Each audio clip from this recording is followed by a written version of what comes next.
நான் இப்படி சுருண்டு தான் படுத்துக்குவேன். நீ என்ன நாள் பண்ணிக்க, உன்னால என்னை ஒண்ணும் பண்ண முடியாது. ஆஹா, சுருண்டு படுத்துட்டேங்கிறதுக்காக இப்படி தூக்கி உட்கார வச்சு என்னை இந்த பாடு படுத்துறானே. நான் போதும், நான் தேய்ச்சது இப்படி பண்றீங்களே நான். வணக்கம் நண்பர்களே, இவங்க தான் தாராங்கிற ஒரு லேப்ஸ் ஆப்ஸோஸ் இவங்க பெட் பேரண்ட்ஸ் வந்து ஹேர் கட் பண்றதுக்காக கூட்டிட்டு வந்திருந்தாங்க. ஃபர்ஸ்ட் பார்த்தோம் அப்படின்னா ரொம்ப புஷ் புஷ்னு அன்இவன் ஹேர்ஸ் தான் ஒரு மாதிரி இருந்தது.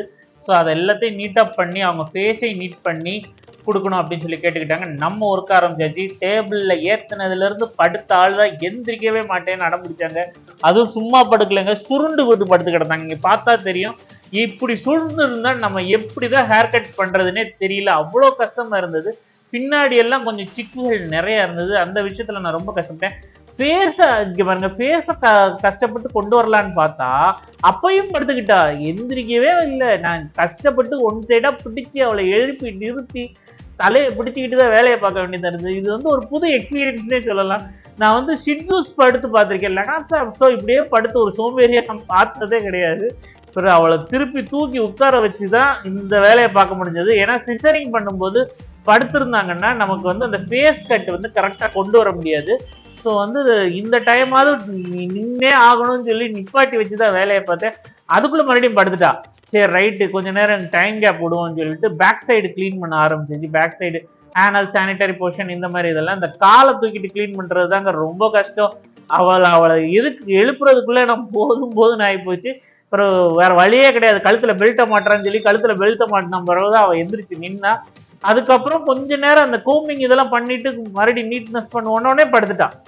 இப்போ என்னன்னாலும் பண்ணு, நான் படுத்தே தான் இருப்பேன்னா. அதுக்கப்புறம் இந்த பாருங்க, காலில் நீட் பண்ணணும் அப்படின்னா எந்திரிச்சு நின்னா தானே நம்மளால அட்ஜஸ்ட் பண்ண முடியும். படுத்தே கிடந்தா நான் இப்படி தான் அட்ஜஸ்ட் பண்ணுறது. பட் இருந்தாலும் சைடாக நின்று அவளை அட்ஜஸ்ட் பண்ணி அதுக்கப்புறம் டெய்லை கட் பண்ணி டெய்லை அழகுபடுத்த வேண்டியதாக இருந்தது. எல்லாம் முடிச்சு ஃபைனலாக பேத்திங்க்கு வந்தாச்சு.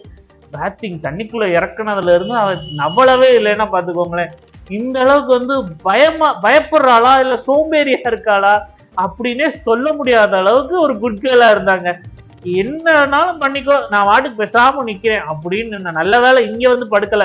இங்க வந்து படுத்துருந்தேன்னு வச்சுக்கோங்களேன், என்னால ஷாம்பு தேய்ச்சிருக்கவே முடியாது, ரொம்ப கஷ்டமா போயிருக்கும். நல்லா குளிப்பாட்டி நல்ல ஷாம்பு தேய்ச்சி அடியில எல்லாம் நல்ல ஷாம்பு போட்டு தேய்ச்சி விட்டு அவங்க பெட் பேரண்ட்ஸ்கிட்ட இன்ஃபார்ம் பண்ணேன், ப்ராப்பரா கோம்பிங் பண்ணுங்க, அப்பதான் மெயின்டைன் பண்ண முடியும்னு. நல்லா துவட்டிட்டு ப்ளோ ட்ரையர், நீங்க பார்த்தா தெரியும் பின்னாடி ரொம்ப ஃபர் எல்லாத்தையும் எடுத்திருப்பேன். இந்த கால் தொடப்பகுதி வரைக்கும் ஃபர் இருக்காது. அதுக்கு ரீசன் ஹெவி நாட்ஸ். ஸோ அவங்கள ரெடி பண்ணி அழகாக கொண்டு வந்தாச்சு. இந்த வீடியோ உங்களுக்கு பிடிச்சிருந்தா லைக், ஷேர், சப்ஸ்கிரைப். நம்ம அடுத்த பார்ப்போம். பாய்.